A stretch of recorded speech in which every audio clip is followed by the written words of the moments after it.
Red breaking చూస్తున్నాం. తెలుగు రాష్ట్రాల సీఎంల సమావేశంపై agenda ఖరారైంది. నిన్న చంద్రబాబు లేఖను సీఎం రేవంత్ రెడ్డి సమాధానమిచ్చారు. జూలై 6న ప్రజాభవన్లో సమావేశం అవుదామంటూ రేవంత్ రెడ్డి తెలిపారు. ఆ సమావేశంలో ప్రస్తావించాల్సిన అంశాలపై నిన్న ముఖ్యమంత్రి రేవంత్ రెడ్డి, డిప్యూటీ సీఎం మల్లు భట్టి విక్రమార్క ఇతర మంత్రులతో సమీక్షించారు.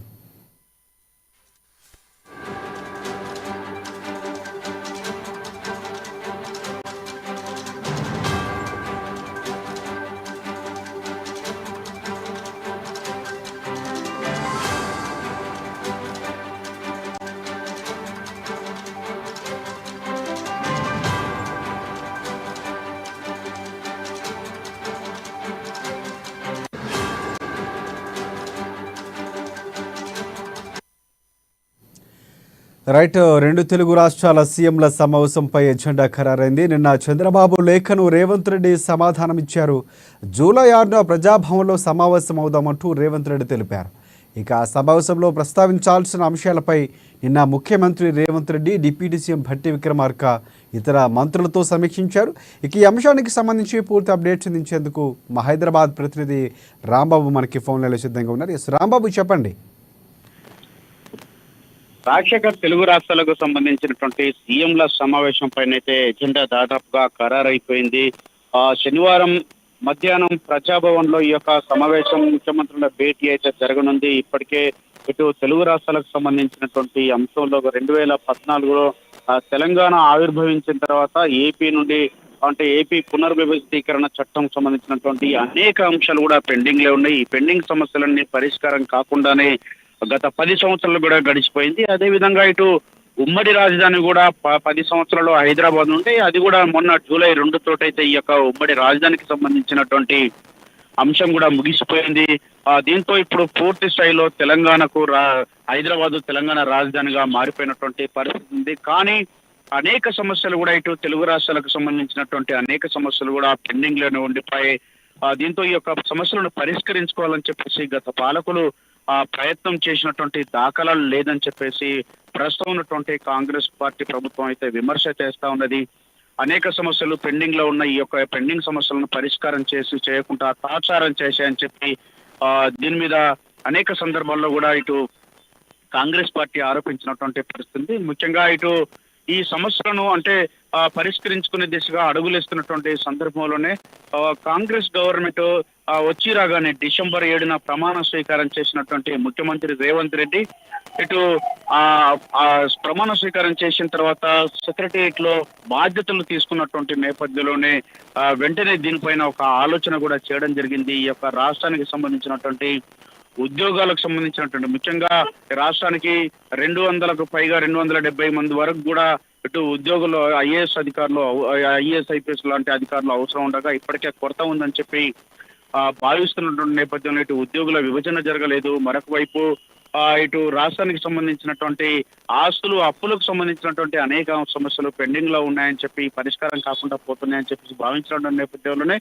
ఇటు ఏపీలో కూడా ఎన్నికలు జరిగాయి. ఎన్నికలలో కూడా ఇటు ఎవరు గెలుస్తారని చెప్పి ఆలోచిస్తున్నటువంటి అంటే రిజల్ట్స్ రాని సందర్భంలోనే ముఖ్యమంత్రి రేవంత్ రెడ్డితో ఒక ప్రకటన చేయడం జరిగింది. ఇటు ఏపీలో ఎవరు అధికారంలోకి వచ్చినా కలిసి పనిచేస్తామని చెప్పి రాష్ట్రానికి సంబంధించినటువంటి ఇరు రాష్ట్రాలకు సంబంధించినటువంటి అనేక అంశాలను కూడా కలిసి పరిష్కరించుకుంటామని చెప్పేసి కూడా ముఖ్యమంత్రి రేవంత్ రెడ్డి స్పష్టం చేయడం జరిగింది. ఈ నేపథ్యంలోనే తెలంగాణలో కాంగ్రెస్ పార్టీ అధికారంలోకి వచ్చిన తర్వాత ఏపీలో జరిగినటువంటి ఎన్నికల్లో ఇటు ముఖ్యమంత్రిగా ఇటు చంద్రబాబు నాయుడు ఇటు టీడీపీ పార్టీ అఖండ మెజారిటీతో గెలవడమే కాకుండా ఇటు ఎన్డీఏ కూటమిగా ఇటు ప్రభుత్వాన్ని కూడా ఏర్పాటు చేసినటువంటి పరిస్థితి ఉన్నది.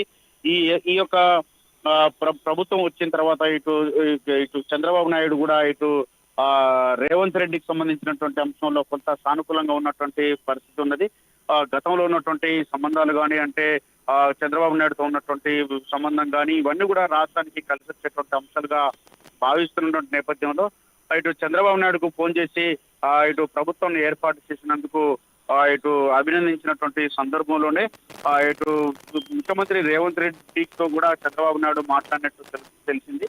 ఈ నేపథ్యంలోనే ఇటు ఇరు రాష్ట్రాలకు సంబంధించినటువంటి సమస్యలు పెండింగ్ లో ఉండగానే చంద్రబాబు నాయుడు ఒక లేఖ కూడా రాయడం జరిగింది. జూలై 1 నాడు ఒక లేఖ రాసి ఈ లేఖకు సంబంధించినటువంటి అంశంలో ఇరు రాష్ట్రాలకు సంబంధించినటువంటి అంశాలపైన కలిసి కూర్చొని మాట్లాడుకుందామని చెప్పినటువంటి పరిస్థితి. దీనిపైన ఇటు జూలై 1వ తారీఖున రాసినటువంటి లేఖలో చంద్రబాబు నాయుడు ఇటు రేవంత్ రెడ్డిని అయితే ఇటు బాధ్యతలు తీసుకున్నటువంటి నీకు కంగ్రాచులేషన్ చెప్పడమే కాకుండా ఈ రాష్ట్ర సమస్యల పరిష్కారం కోసం ఒక సమావేశాన్ని ఏర్పాటు చేస్తామని ఆశిస్తున్న ఈ యొక్క సమావేశం ఏర్పాటులో ఇరు రాష్ట్రాలకు సంబంధించినటువంటి సమస్యలు పరిష్కరించుకుందామని చెప్పి దీనిపైన నువ్వు చొరవ తీసుకుంటావని చెప్పి హైదరాబాద్ వేదికగా ఈ సమావేశాన్ని ఏర్పాటు చేస్తామని చెప్పి ఆశిస్తున్నా అని చెప్పేసి ఒక లేఖ కూడా రాయడం జరిగింది. ఈ లేఖకు సంబంధించినటువంటి దాంట్లో కూడా ముఖ్యమంత్రి రేవంత్ రెడ్డి కూడా స్పందించినటువంటి పరిస్థితి ఉన్నది.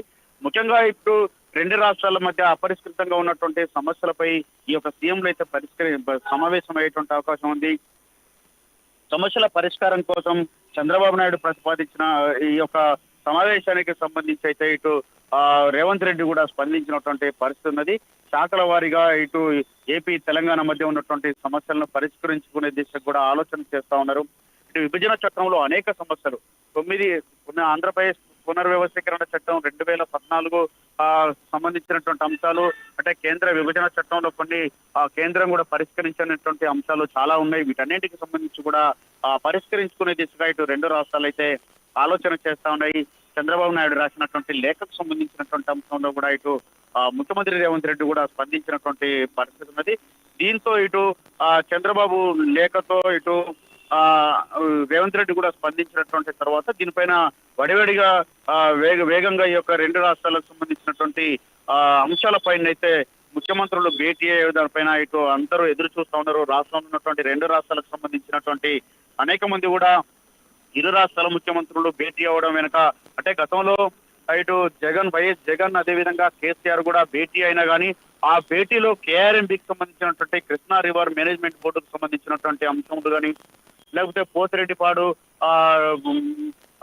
ఇక్కడ నుండి నీళ్లు ఇటు ఆంధ్రకు తరలించుకున్నటువంటి విషయంలో చర్చలు జరిగి దీనికి సంబంధించినటువంటి అంశంలో ఇటు కృష్ణా జలాల వివాదం ఇప్పటికి ఉన్నటువంటి నేపథ్యంలో ఇటు కేఆర్ఎంబి నుంచి ఇటు 512 టీఎంసీలు ఆంధ్రకు ఇటు తెలంగాణకు 299 టీఎంసీల వాటర్ ఆ విధంగా ఒప్పందం చేసుకున్నటువంటి పరిస్థితి పైన ఇప్పటికే దీనిపైన అనేక మంది కూడా దీనిపైన కాంగ్రెస్ నేతలు వివిధ రాజకీయ పక్షాలు కూడా విమర్శించినటువంటి పరిస్థితి ఉంది. అలాంటి పరిస్థితి మరొకసారి రావద్దని చెప్పేసి భావిస్తున్నటువంటి నేపథ్యంలోనే ఇటు చంద్రబాబు నాయుడు లేఖ రాయడం, ఈ లేఖకు సంబంధించినటువంటి అంశంలో ఇటు దీనిపైన చంద్రబాబు రాసినటువంటి లేఖకు కూడా ఇటు సీఎం కేసీఆర్ కూడా స్పందించినటువంటి పరిస్థితి ఉంది.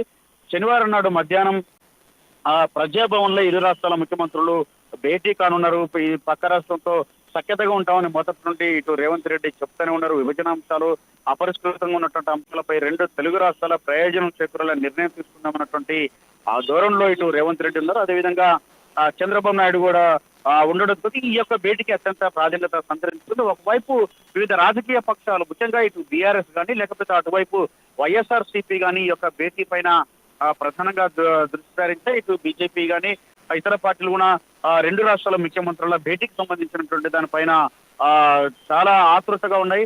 ఇటు మంత్రులు కూడా ఇటు రేవంత్ రెడ్డి కూడా లేఖలు రాస్తున్నటువంటి పరిస్థితి ఉన్నది. ఇటు భద్రాచలంకు సంబంధించినటువంటి ముంపు మండలాలను ఇప్పటికే ఏపీలో కలిపినటువంటి అంశం ఉంది కాబట్టి ఈ ఏపీలో కలిపినటువంటి ముంపు మండలాలకు సంబంధించిన దానిపైన కూడా రాష్ట్ర విభజనలకు సంబంధించినటువంటి 7 మండలాలు భద్రాచలం పట్టణం మీద మిగతా గ్రామాల మొత్తం ఏపీలో విలీనం అయిపోయినాయి కాబట్టి వాటన్నిటిని కూడా ఇటు ఏపీ నుండి తెలంగాణకు తీసుకురావాల్సిందిగా ఇటు యొక్క చర్చలు ఉండాలని చెప్పేసి కోరుతా ఉన్నారు. ఇప్పటికే ఏపీ నుండి కొన్ని మండలాలను కూడా ఇచ్చేందుకు కూడా ఏపీ కూడా సిద్ధంగా ఉన్నట్టు కూడా తెలుస్తా ఉన్నది.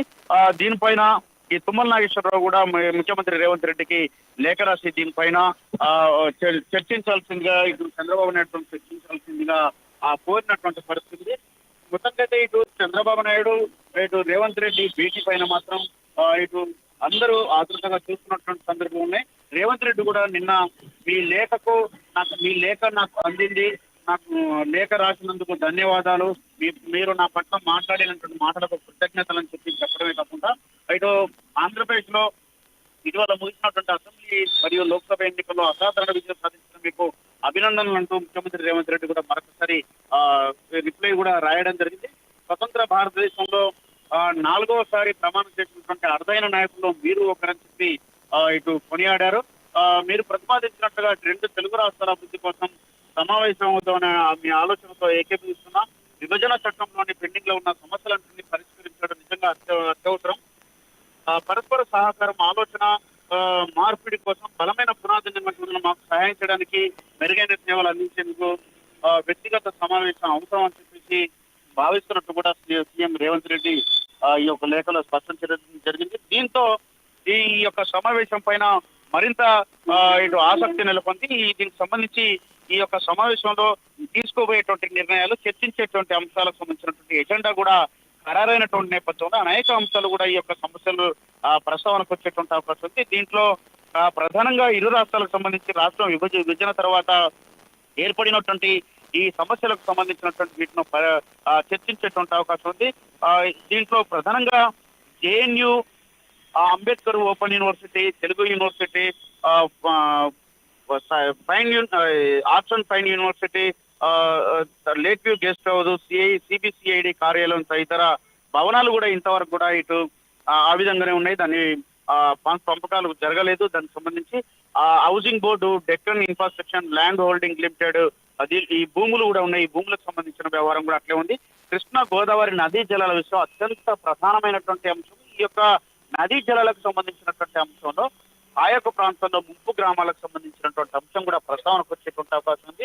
సుమారుగా 66% కృష్ణా నది పరివాహక ప్రాంతం మొత్తం కూడా ఇటు తెలంగాణలో ఉన్నటువంటి నేపథ్యంలో ఇటు ఎక్కువ నీళ్లు కేటాయింపులు తెలంగాణకు జరగాల్సి ఉండగా తక్కువ 34% కృష్ణా పరివాహక ప్రాంతం ఉన్నటువంటి ఏపీకి 512 టీఎంసీల వాటర్ పోవడం అనేది ఇది అత్యంత దౌర్భాగ్యమైనటువంటి పరిస్థితి అన్నటువంటి ఆలోచన మాత్రం అందరిలో ఉన్నది. దీనిపైన ఆందోళన జరుగుతూ ఉన్నాయి. మరొకవైపు కాంగ్రెస్ పార్టీ ప్రభుత్వం వచ్చి రాగానే దీనిపైన కేసీఆర్ జగన్ చేసుకున్నటువంటి ఒప్పందాన్ని తీవ్రంగా విమర్శిస్తూ కేసీఆర్ ప్రభుత్వం చేయడం వల్ల ఇలా తెలంగాణకు నష్టం జరుగుతుందని చెప్పి దీనిపైన అనేక విమర్శలు కూడా చేసినటువంటి పరిస్థితి ఉంది. ఇప్పుడు ఆ నీళ్ల ఒప్పందానికి సంబంధించినటువంటి కూడా దీనిపైన చర్చించేటువంటి అవకాశం ఉంది. మరొకవైపు పోలవరం బ్యాక్ వాటర్ విషయంలోనూ అక్కడ సమస్యలు ఉన్నాయి. అక్కడ ముంపు ప్రభావిత ప్రాంతాలకు సంబంధించినటువంటి ముఖ్యంగా ఇటు తెలంగాణ ప్రాంతానికి సంబంధించినటువంటి అనేక మండలాలు కూడా ఇటు గ్రామాలు కూడా మునిగినటువంటి ప్రభావం ఉన్నది. కాబట్టి వీళ్ళందరూ కూడా న్యాయం చేయాల్సినటువంటి అవసరం ఉంది. దీనిపైన కూడా మాట్లాడేటువంటి అవకాశం ఉన్నది. దాంతో పాటుగా ఇటు 2 రాష్ట్రాలకు సంబంధించినటువంటి విద్యుత్ బకాయిలు, ఉద్యోగుల బదిలీలు సమస్యలు ఉన్నాయి.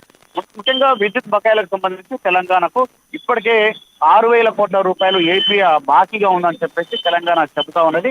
ఇవి ఇవ్వాలని చెప్తా ఉన్నది. దీంతో పాటు హైకోర్టు కూడా పోయినటువంటి పరిస్థితి ఉన్నది. ఇవన్నీ ఇస్తారని చెప్పేసి భావిస్తున్నటువంటి నేపథ్యంలోనే ఈ చర్చకైతే అత్యంత అంటే ఈ భేటీకైతే అత్యంత ప్రాధాన్యత సంతరించుకుంది.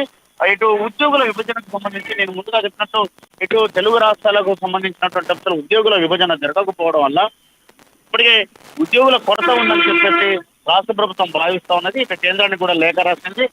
ఉద్యోగుల కేటాయింపులు జరపాలని చెప్పి చెప్తా ఉన్నది. మరొకవైపు ఏపీ తెలంగాణ మధ్యలో ఉన్నటువంటి ఉద్యోగుల విభజన కనుక జరిగితే కొంత సమస్య తీవ్రతను తగ్గించుకునేటువంటి అవకాశం ఉంది. ఎక్కడైతే ఏపీకి వాళ్ళకి చెందిన వాళ్ళని ఏపీకి, తెలంగాణ చెందిన వాళ్ళని తెలంగాణకు పంపించేస్తే సమస్య కొంత పరిష్కారం అయ్యేటువంటి అవకాశం ఉన్నది. ఒకవేళ తెలంగాణకు తక్కువ క్యాడర్ ఉన్నా కానీ కేంద్రం నుండి కొత్తగా క్యాడర్ వచ్చేటువంటి అవకాశం ఉంది. కాబట్టి ఈ యొక్క ఉద్యోగులకు సంబంధించినటువంటి దానిపైన కూడా ఈ యొక్క మాట్లాడాల్సినటువంటి అవసరం అవుతున్నది. మొత్తం షెడ్యూల్ 9లో ఉన్నటువంటి 91 అంశాలలో 68 అంశాలు మాత్రమే పరిష్కారం కావడంతో మరొక 23 అంశాలు కూడా పెండింగ్ లో ఉన్నాయి. వీటితో పాటు ఏ షెడ్యూల్ లేనటువంటి మరొక 32 అంశాలు కూడా ఉన్నాయి. ఇవి కూడా పెండింగ్ లో ఉండడంతో వీటన్నింటిపైన చర్చించేటువంటి అవకాశం ఉంది. మరొక వైపు ఈ అంశాలన్నీ కూడా కలిసి కూర్చొని మాట్లాడుకుంటే 99% అక్కడే పరిష్కారం అవుతామని చెప్పేసి తెలంగాణ జేఏసీ నాయకుడు, తెలంగాణ జనసమితి రాష్ట్ర అధ్యక్షుడైనటువంటి ప్రొఫెసర్ కోదండరాం కూడా ఈ వ్యాఖ్యలు చేయడం జరిగింది. దీంతో ఇటు ఈ యొక్క 9వ schedule right thanks for updates Rambabu.